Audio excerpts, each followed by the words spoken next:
আমি আদনান আহমেদ তামিম। আমি এখানে রাউজানের একজন সন্তান এবং আমার স্কুল ছিল চট্টগ্রাম সরকারি উচ্চ বিদ্যালয় কলেজ, নটরডেম কলেজ। সেখান থেকে 2023-24 সেশনে বুয়েট ভর্তি পরীক্ষায় প্রথম স্থান অধিকার করতে পেরেছি। আপনাকে আমাদের রাউজান বিচিত্রার পক্ষ থেকে আপনাকে অনেক অনেক অভিনন্দন জানাচ্ছি আমরা, আপনি যেহেতু বুয়েটে প্রথম হয়েছেন। যতটুকু জানতে পেরেছি আপনি হচ্ছেন নটরডেম কলেজের একজন শিক্ষার্থী, ঠিক আছে? তো আপনার নটরডেমের যদি পড়তে যদি রাউজানের বা চট্টগ্রামে যদি কেউ যদি পড়তে চায়, ওইখানে কীরকম যোগ্যতা লাগবে? যোগ্যতা বলতে আলাদা তেমন কিছু লাগে না, জাস্ট এসএসসিতে GPA 5 লাগে এবং যেহেতু নটরডেমে ভর্তি পরীক্ষা হয়, সেই ভর্তি পরীক্ষায় উত্তীর্ণ হওয়ার মাধ্যমে নটরডেমে পড়ার সুযোগ পাওয়া যায় আর কি। তারা বুয়েটে যদি ভবিষ্যতে পড়তে চায় আর কি, তাদের কখন থেকে প্রস্তুতি নেওয়া উচিত বলে আপনি মনে করছেন? প্রস্তুতি বলতে বুয়েট বলতে এডমিশনে যে পড়ালেখা সবগুলো ইন্টার HSCর আগের পড়াশোনার সাথে রিলেটেড। ওই কারণে কেউ যদি এডমিশনে একটু অ্যাডভান্স থাকতে চায় বা এগিয়ে রাখতে চায়, তাকে ইন্টার লাইফ থেকেই ভালোভাবে বেসিক সহকারে পড়াশোনা করতে হবে এই আর কি। কারণ আলটিমেটলি সেম বেসিকটাই অ্যাডমিশনে গিয়ে রিভিউ হবে বা একটু অ্যাডভান্স প্রয়োগ হবে এটাই। যদি কোচিংয়ে ভর্তি না হয় সেক্ষেত্রে নিজের প্রচেষ্টাটা একটু বাড়াইতে হবে আর কি, নিজে বেসিক সহকারে পড়তে হবে এবং অনেক বেশি প্র্যাকটিস করতে হবে বাসায়। পাশাপাশি অনলাইনে অনেক রিসোর্স আছে, অনেক ফ্রি ভিডিও পাওয়া যায়, ফ্রি কোর্স থাকে, ওইগুলোর অ্যাডভান্টেজও সে চাইলেই নিতে পারে।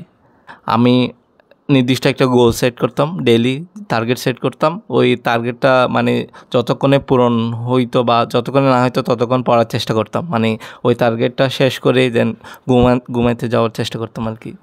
আচ্ছা, বুয়েটে পড়ার জন্য আপনার বেসিক্যালি কোন কোন সাবজেক্টের উপর আপনাকে জোর দিতে হবে? জোর বলতে বুয়েটে সাধারণত ফিজিক্স, কেমিস্ট্রি এবং ম্যাথ এই তিনটা সাবজেক্টেই পরীক্ষা হয়। সেক্ষেত্রে তিনটা সাবজেক্টেই সমান গুরুত্ব দিয়ে পড়তে হবে। আর বুয়েটের জন্য যদি প্রিপারেশন নিতে চাই সেক্ষেত্রে তিনোটাকেই ভালোভাবে নিজের আয়ত্তে নিয়ে আসতে হবে আর কি। এই তিনটা বুয়েটে পরীক্ষা দেওয়ার জন্য আপনার কী কী যোগ্যতা লাগে আর আপনার কী কী ধাপ অতিক্রম করতে হয় শিক্ষার্থীদেরকে? বুয়েটের ক্ষেত্রে সেক্ষেত্রে যদি বলি HSCতে GPA 5 দরকার হয়। GPA 5-এর পাশাপাশি ফিজিক্স, কেমিস্ট্রি, ম্যাথে একটা সার্টেন পার্সেন্টেজ মার্কস লাগে। সেটা বিভিন্ন বছর বিভিন্ন রকম হয়ে থাকে, যেমন আমাদের বারে সেটা প্রায় 85%-এর আশেপাশে ছিল। দেন এর মধ্যে থেকে প্রথম 18,000 জনকে প্রিলি পরীক্ষায় অংশগ্রহণ করতে দেওয়া হয়। সেখান থেকে প্রিলিতে 100 মার্কসের পরীক্ষা হয়, যেটার জন্য টাইম বরাদ্দ থাকে 60 মিনিট।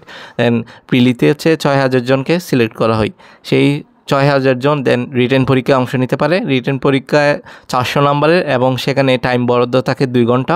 সেই 6,000 জন থেকে যেন 1300 জনকে বাছাই করে নেওয়া হয়, তারাই আলটিমেটলি বুয়েটেন। এটাই বর্তমান শিক্ষার্থীরা তারা সামাজিক যোগাযোগ মাধ্যমে সবচেয়ে বেশি অ্যাক্টিভ থাকে পড়ালেখার চেয়ে। তারা দেখা যায় যে আপনার ফেসবুকে বলেন, টিকটকে বলেন বা অন্য যে কোনো সামাজিক মাধ্যমে তারা সবসময় বেশি অ্যাক্টিভ থাকে, ঠিক আছে? আপনি কতক্ষণ পর্যন্ত সামাজিক যোগাযোগ মাধ্যমে অ্যাক্টিভ ছিলেন? সামাজিক যোগাযোগ মাধ্যম বলতে আমার যেটাতে আমি অ্যাক্টিভ ছিলাম সেটা হচ্ছে ফেসবুকে বলতে আমি অযথা অ্যাক্টিভ ছিলাম না।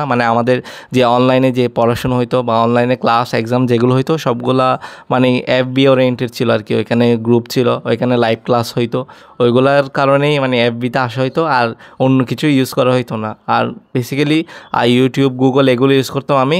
এগুলো ইউজ করার পেছনে মূল কারণ হলো আমার যদি কোনো বিষয়ে কনফিউশন থাকতো সেক্ষেত্রে আমি ফেসবুক বা ইউটিউবে কিংবা গুগলে সার্চ করে সেই বিষয়টা কনফিউশনটা ক্লিয়ার করার চেষ্টা করতাম।